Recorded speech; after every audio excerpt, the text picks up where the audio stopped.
Before continuing on with the algebra and pre-calc, I want to spend some time discussing complex numbers because they're so critically important in many, many things that we do, mathematics, science, and engineering.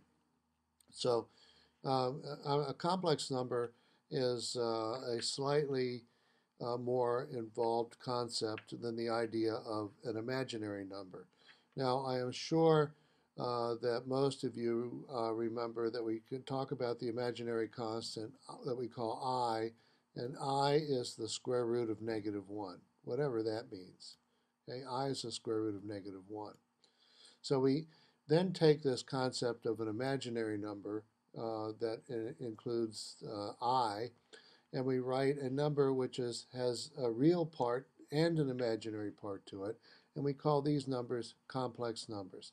And typically we represent a complex number using the variable z, and we'll write z is equal to x plus I times y, where I here is the imaginary constant, that is the square root of -1.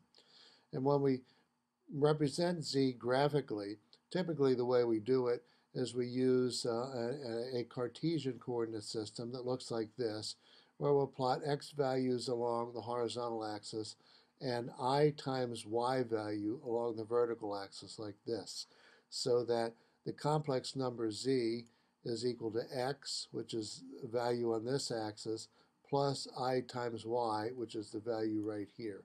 This is where we get x plus iy. So let me begin by talking about how do we multiply complex numbers, and perhaps much more simply, how do we add two complex numbers. So suppose I have two complex numbers. I'll call them z1 and z2. And I say that z1 is equal to x1 plus I times y1. So x1 is the real component of z1, and y1 is the imaginary component of z1. Similarly, we have the complex number z2. z2 consists of two components. It's equal to x2 plus I times y2, where x2 is the real component of z2, and y2, or I times y2, represents the imaginary component of z2. So if we want to add the two complex numbers, that's, in other words, look down here, we want to add z1 plus z2, we just add, we write the two numbers out like this. Here's z1 in white, here's z2 right here in red.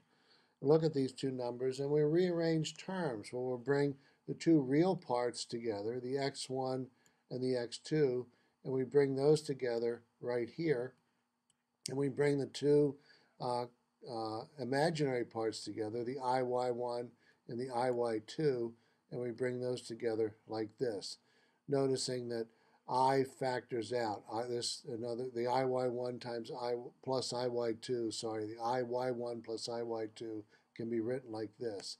So in this case, the real part of the new imaginary number is just x1 plus x2 like this, and the imaginary part of the new number is I times the sum of y1 plus y2.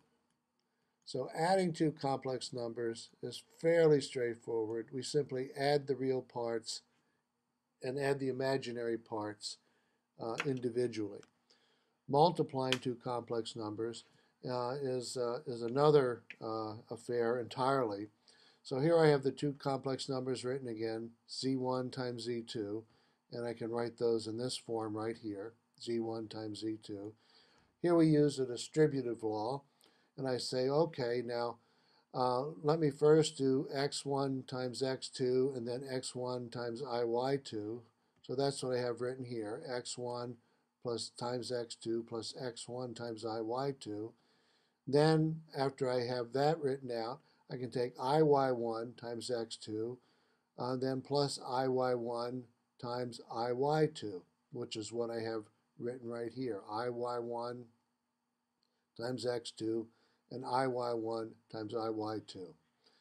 Okay, now I have x1 times x2, which is what I have right here.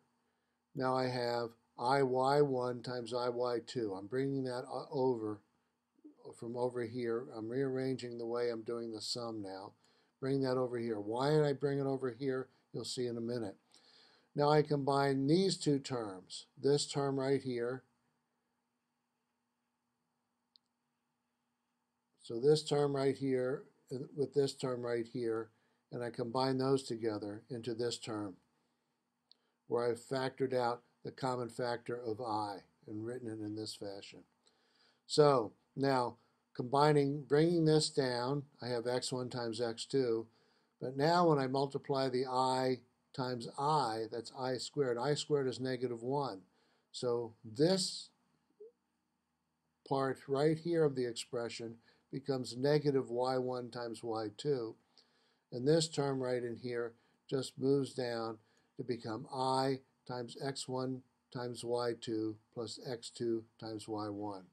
So when I do the product of the two imaginary numbers, this is the real part of the product, and this is the imaginary part of the product. Okay, we'll have some more coming up shortly on the properties of complex numbers.